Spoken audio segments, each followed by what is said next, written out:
welcome to livingpianos.com. Robert Estrin here with 5 used pianos you should buy. There's so many different pianos out there that you should buy if you possibly can. There's some amazing instruments, but it's all about condition. That is the big challenge with any used piano, so that's the caveat going into this. But what are some instruments that you should look for out there? Well, a lot of it depends upon what you're after. If you want a good solid workhorse upright, there's always a dependable Yamaha U1.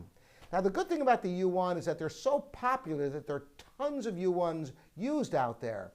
Not only that, but the Japanese tend not to like used pianos so much. So there's a whole cottage industry of people who refurbish them and ship them to the United States to be sold in the used market, sometimes referred to as gray market pianos, which you can read about in the description below. I have an article about that. And it's true that an older U1 might not have the same sound and quality as a newer one. It depends upon how much it's been played, how much wear, the degree of restoration, and many other factors. But since there's so many of them out there, you could probably go to a number of piano stores and find used U1s and find the one you like for a good price. And their technicians know how to work on them. They're dependable pianos. So it's kind of easy to go with a good Yamaha U1 if you're just looking for a good, stable, mid-range upright that's going to do the job for you without breaking the bank. Now, I'm a real lover of Baldwin pianos, having grown up with them literally. My father, Robert Estrin, was a Baldwin artist. So we had Baldwin grands in our home. As a matter of fact, my sister has my father's 7-foot Baldwin, which we restored for her. And I've got his Steinway here, which is a whole other story we're going to get to next. But Baldwin, particularly the Artist Series Baldwins, represent tremendous value because Baldwin suffered a bankruptcy in the early 2000s. There was some quality decline towards the end.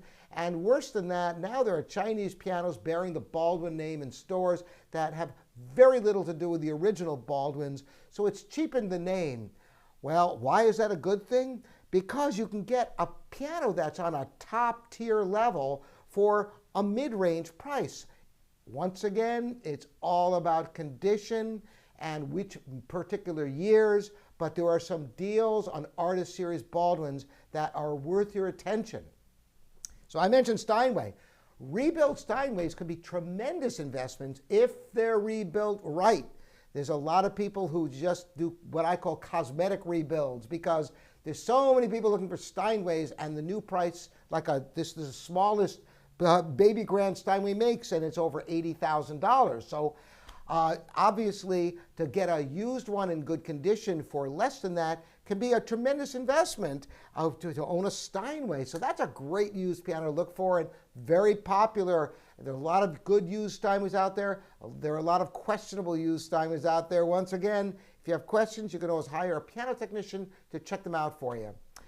Now, I mentioned Baldwin and Steinway. I must also mention Mason and Hamlin. Those trio of companies made such great pianos, and Mason and Hamlin still builds pianos outside of Boston, and you can sometimes find deals on older Mason and Hamlins. Now there again, there were years some years were better than others, and condition of course is paramount, but Mason and Hamlins are built so tough that they tend to last longer than a lot of other pianos.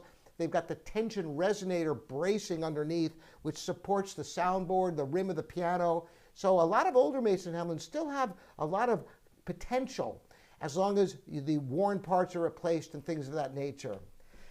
And one of the great uprights of all time that used to be the most popular upright in America was the Baldwin Hamilton. In fact, that was a piano I grew up with. My father bought my sister and me a Baldwin Hamilton for our practice piano. They were workhorse pianos. They were in schools and churches and homes, and you can find some of them out there. The furniture style isn't quite as modern.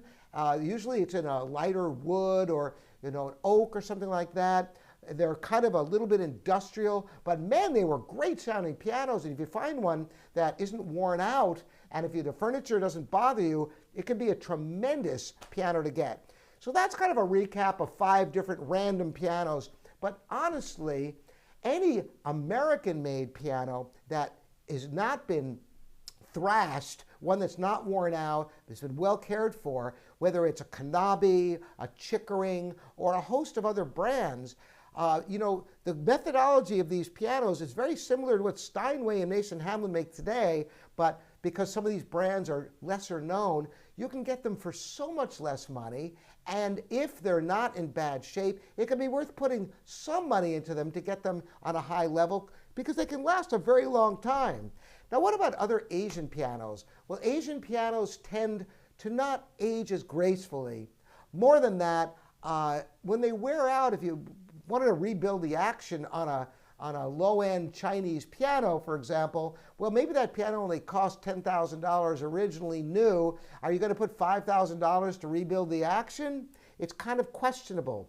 However, sometimes you can find some Asian piano, whether it's made in Indonesia or China or maybe even a Japanese piano, that sat in somebody's home as a furniture piece.